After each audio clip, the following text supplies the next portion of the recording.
Good evening, everyone. I'm happy to be here this evening. I want to again congratulate the three speech contest winners. They gave very powerful, moving, and thoughtful speeches, so congratulations to all of you. All right, I'm proud and honored to be up here after you guys have spoken. I want to thank President Livingston and Dr. Robinson and members of the Diversity Awareness and Action Committee for inviting me here to speak this evening. In particular, I want to thank the committee chair, Larry Murphy. We did work together for many years when I was on the police department and Juvenile Detective Bureau, so we had that opportunity to do that. But I'm not here tonight to talk about being deputy mayor for the city of Toledo, and I'm not here tonight to talk about my career as a Toledo police officer. I'm here to talk about one of the passions in my life, and it's my own family's history.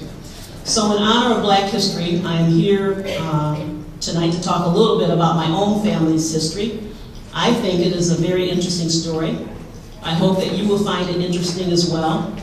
And the story begins with my maternal grandfather.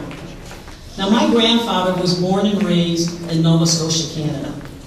As a young child, Nova Scotia, Canada seemed to be a very mystical place to me, where my elderly maternal grandfather lived before his immigration to the United States. I always believed that his family had made its way to Canada by way of the Underground Railroad. I was wrong. The story that I'm going to relate to you this evening is the right story, which starts on the west coast of Africa, makes its way through Haiti, Rhode Island, Canada, Massachusetts, and eventually winds its way to Toledo, Ohio. It is a story about the origins of America. It's not your typical story about the American Revolution, but it is a story about family, loyalty, and military service.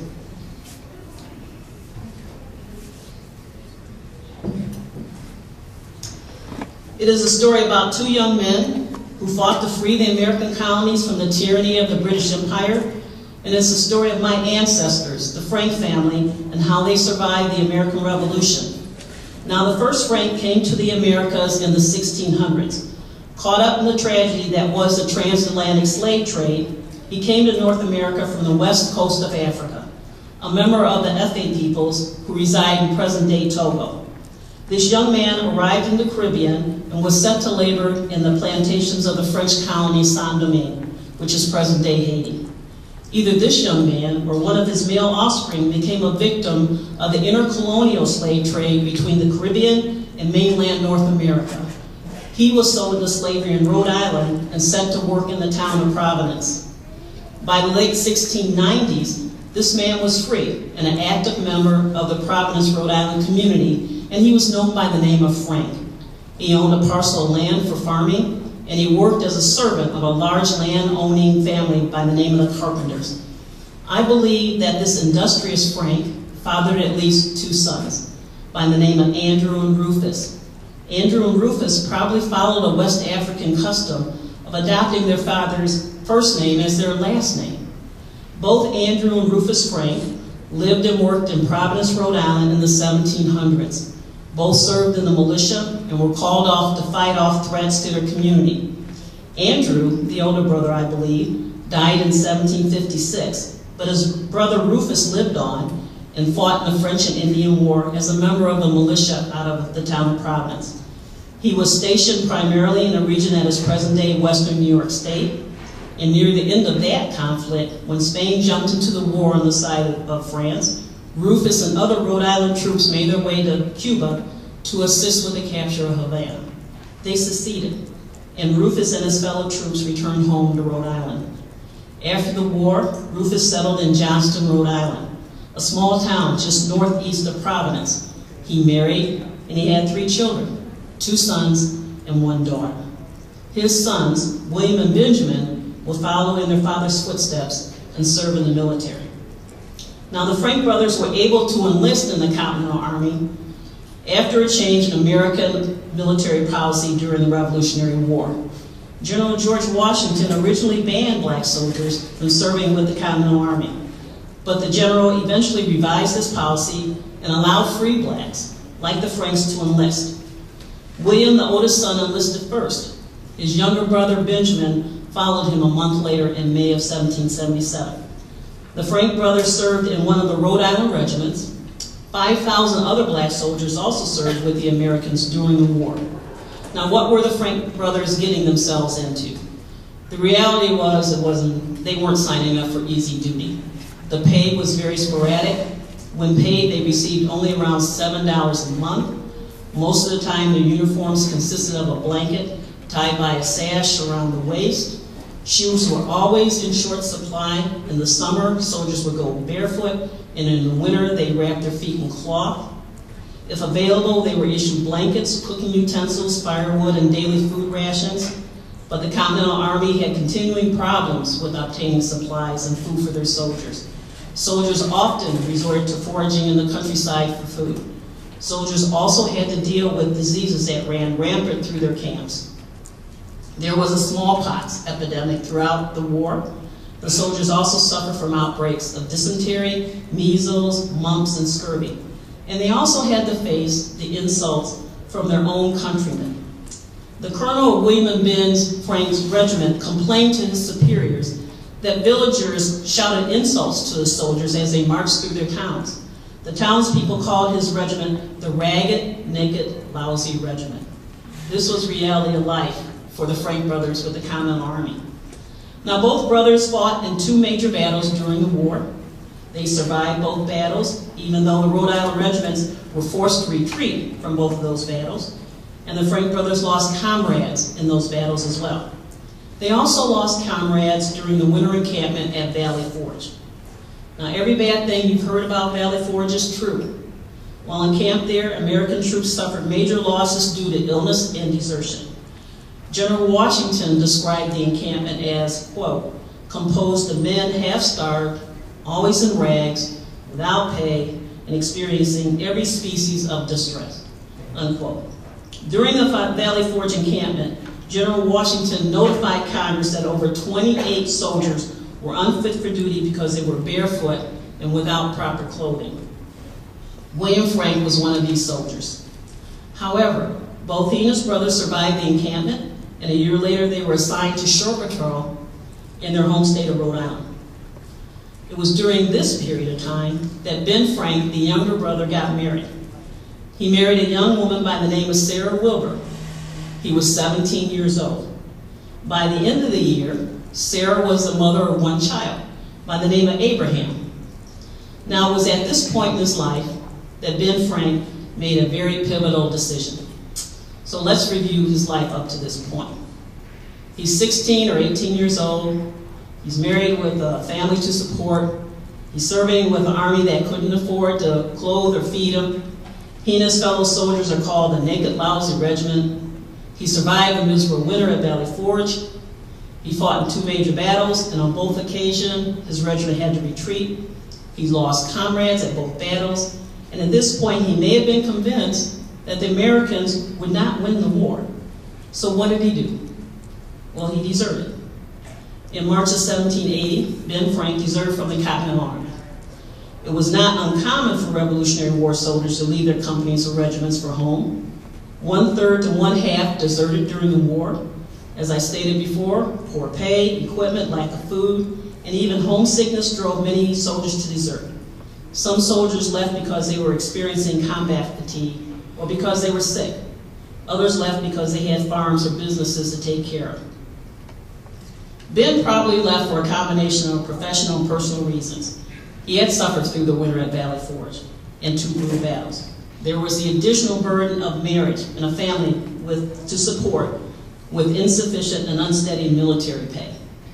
And also, Ben's original 3-year term of enlistment was coming to an end, and maybe he did not wish to re-enlist.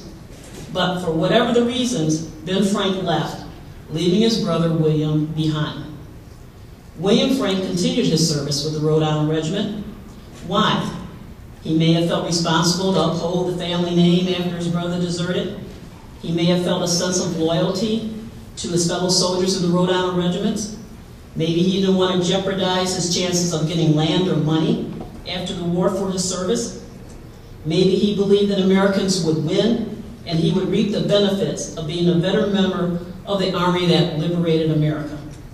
But for whatever reasons, he re-enlisted in February of 1781 for the duration of the war, and he continued to serve with the 1st Rhode Island Regiment. William was honorably discharged at the end of the war. He served a total of 6 years. He was 23 years old upon his discharge.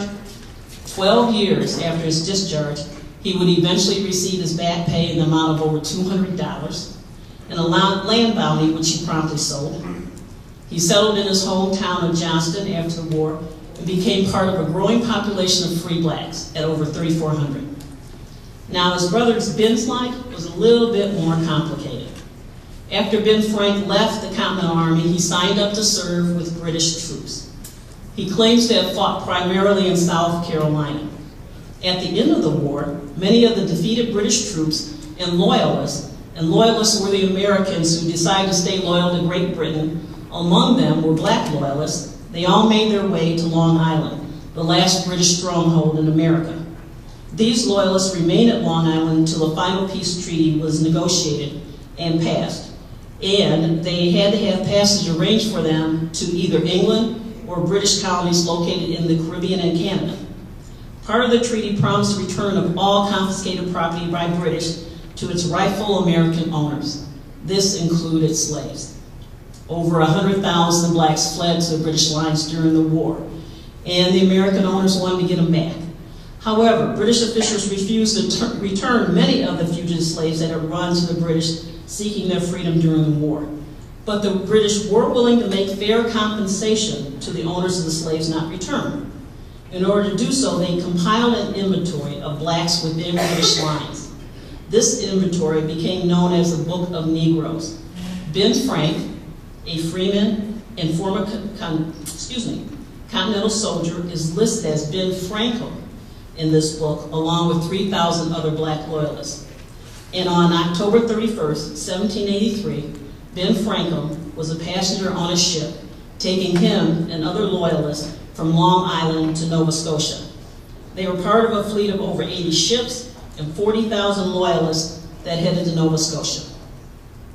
Ben and other black loyalists survived the hardship of starting over in Nova Scotia. At one point, Ben lived in the settlement of Birchtown, Nova Scotia, the largest free black settlement in North America at that time, with a population of over 1,500.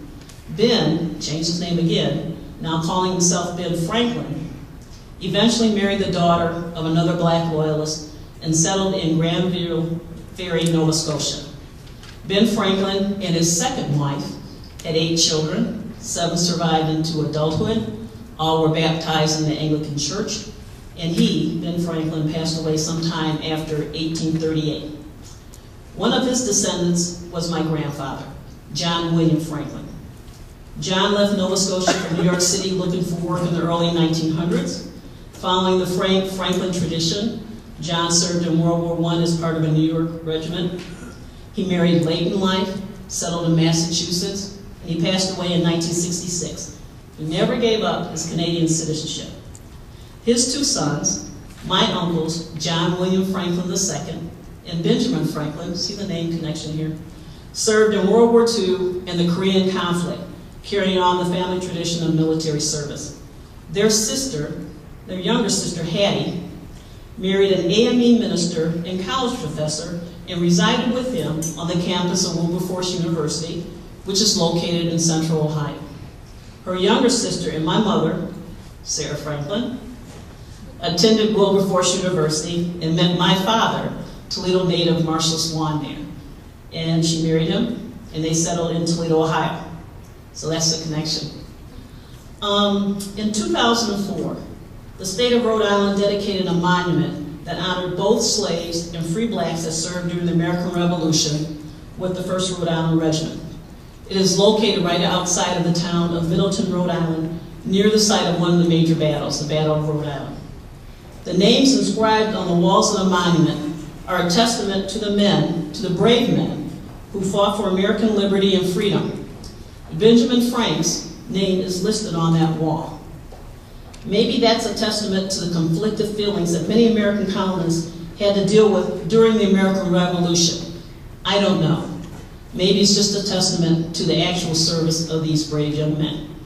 In my capacity as a professor of early American history, I have used the story of the Frank brothers to teach students about the conflicted loyalties held by the American colonists during the Revolutionary War.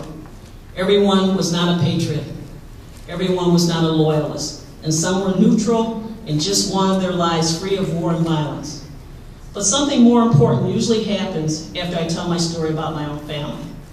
It motivates my students and others who hear this story to find out more about their own family's history in America. Renowned African-American genealogist Tony Burroughs says that the significance of family historical research can be separated into four main areas. One, to provide heritage for children. Two, as a method to understand one's family. Three, to foster pride and self-esteem. And four, to learn about history. The Franklin story achieves these goals. It fostered pride and provided heritage for generations of Franklin children by attaching their collective histories to a group of individuals with a historical identity, American patriots and black loyalists. It provided a background for the Franklin military tradition. It helped Franklins to know and understand the idea that family did not stop at national boundaries. And it provided Franklin family members with a way to put their story in a greater national and international perspective. So, my challenge to all of you tonight is to do just that. Find out about your own family's history in this country.